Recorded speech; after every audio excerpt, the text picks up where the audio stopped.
this evening, and as those of you who managed to spend any time in our nation's capital will understand, any day outside of Washington is a good day.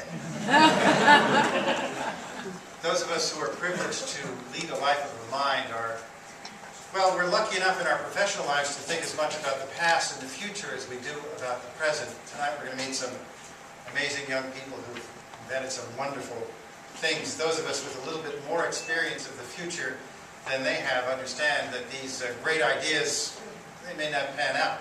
The applications that they think about, well, some other bright spark may come along and completely transform their idea into something else. There are no guarantees to the future except for one. These young people we're going to meet, well, they're going to be the future. They're going to change our lives. And as you hear about the ideas that they've developed and presented, the ideas that they've learned to sell too, well, I think you can understand that we're all going to be working for them someday. So, let's get started.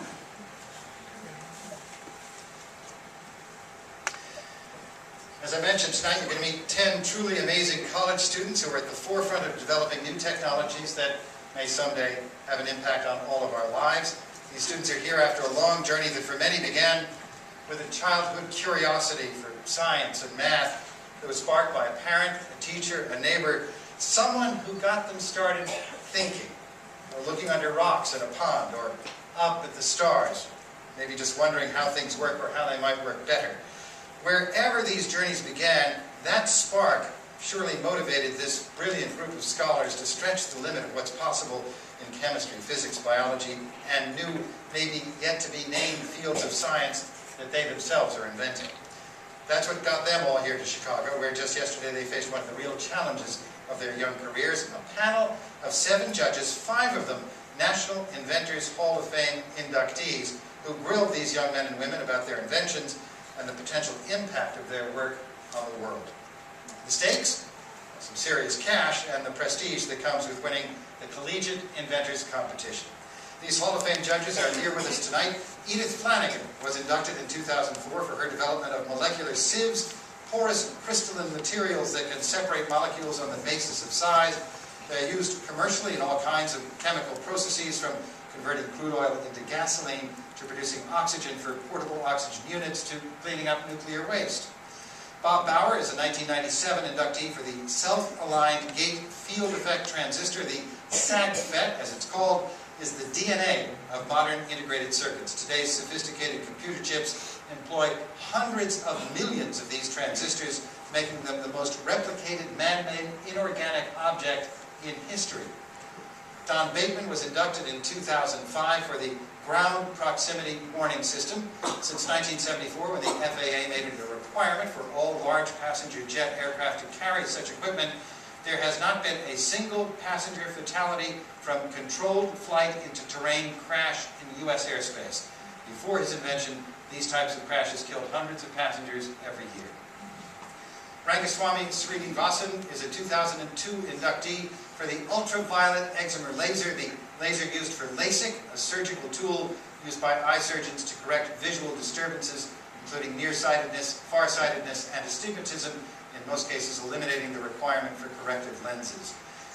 Jim West was inducted in 1999 for the Electret microphone, and a point of personal privilege here. Those of us who work in radio have a special place in our hearts for Jim West and the Electret microphone. My professional career was pretty much based around the cassette tape recorder. The invention of the Electret microphone and its installation on the Sony TC-110 transformed the cassette tape machine from a useful toy to a professional piece of equipment. And well, it took me around the world and to a career. It's been, of course, since replaced by more modern and better audio recording devices. You'll note the Electret has not. It remains in myriad devices, as we're going to see later this evening. Also on the judging panel, Jeffrey Pan. Jeff is the Associate Director, Scientific Informatics and Automation, Global Pharmaceutical Discovery at Abbott Laboratories. And last but certainly not least, the Group Director for Industrial Design Patent Applications at the United States Patent and Trademark Office, Jasmine Chambers. Please join me in saying thanks to these wonderful, world-renowned scientists who have taken time out of their busy lives to come to Chicago to acknowledge and honor the phenomenal work done by this year's College Inventors Competition finalists. Thank you.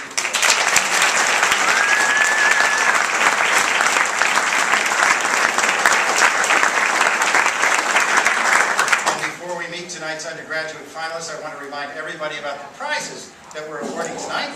First, the undergraduate and graduate division prizes, $15,000 to the undergraduate individual or team with what our judges deem the year's best invention, and $15,000 to the graduate individual or team with the year's best invention.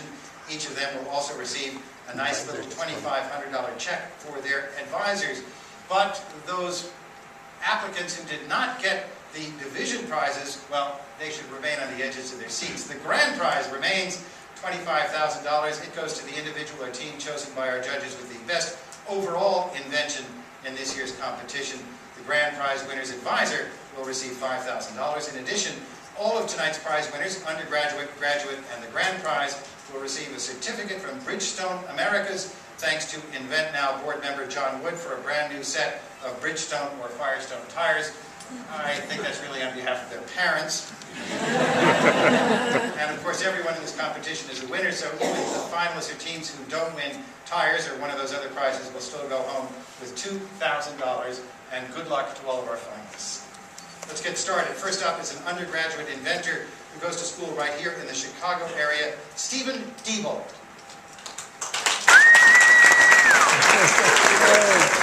Illinois, and I'm an industrial designer here at the University of Illinois in Urbana-Champaign.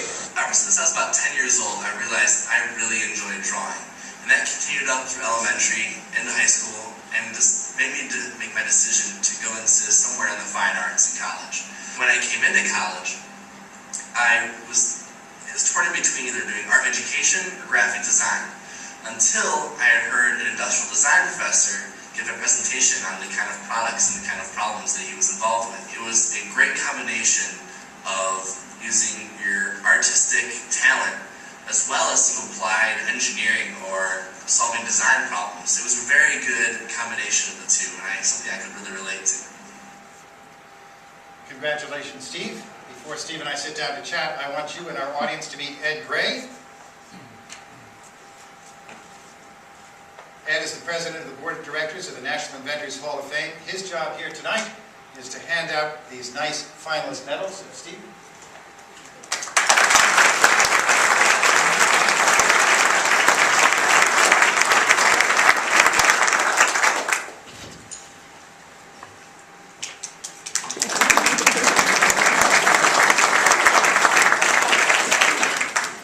Congratulations. Thank you very much. Have a seat. Now, I understand your idea started when, in fact, you met a classmate. Yes, actually, he was a graduate law student. But yes, we were doing an industrial design project involving the Disability Resources and Educational Services at the University of Illinois. And so each student was paired up with a person with different disabilities. And we were told to see the obstacles in their everyday lives and then see if we could make an object to help them pass those obstacles a little bit easier. And you saw something incredibly clunky. Yes, and that was my partner Jonathan had quadriplegia, had no mobility in his arms or legs, and so therefore they use pointers for dexterity, for interacting with the world around them. And so there's two designs. There's a mouth stick pointer, it's usually on a retainer, and there's also a head pointer that has some sort of helmet with a rod coming off. And these designs were, like you said, very clunky and not very independent, even though that's what they're meant for. And hard to talk when you've got one in your mouth. Yeah, definitely. That was the drawbacks, many drawbacks from the existing designs. You've brought a prototype of your design here. Can we take a look at it? Yeah, so this was basically the first design I'd come up with using pre-made products, acrylic that I bought from the plastics, rubber, and a strap, and actually a football chin guard. So I'm going to show you how it works. Sure. But during the beginning of the day, when you may get dressed or have your nurse dressing you, you can clip this on at the beginning of the day. It's going to hit my mic here. And so all you have to do is lower your chin and pick it up. And the elastic strap would stretch and the rubber would keep it on your chin. So there's tension there. There's tension there, exactly, because you just increased your neck diameter. Mm-hmm. So when you're done, you just drop your chin, it falls off. But ready for reuse at any minute. Exactly. And what's been the effect on Jonathan's life? from what he's been seeing, it's just a lot more independence. He no longer has to ask anybody to use his hands. It's such a thing we take for granted, the fact that whenever we feel we want to interact, we can do so. But for those who use pointers and other designs of pointers, that always is at the reach of someone else to help you before you can do so. So where are you on the development of this? You've obviously got a working prototype. Yeah, I've got a few prototypes. I also was involved with another patent law student at the University of Illinois who helped me write my patent. So as of, I think, 2007, I have been patent pending on the design. Congratulations. Thank you very much.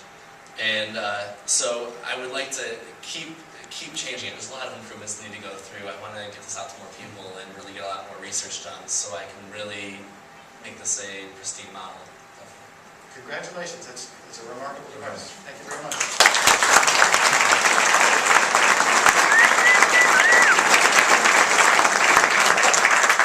Now, before we bring up our next finalist, I want to show you all this hot new flip digital camcorder. Have you guys seen these things? They're amazing. Believe it or not, this little video camera can record 2 hours of high-definition video. And I know this thing has got to be just packed with tens of millions of those SAG-FET transistors I told you about earlier that our inductee judge here tonight, Bob Bauer, invented. And there's certainly one of those little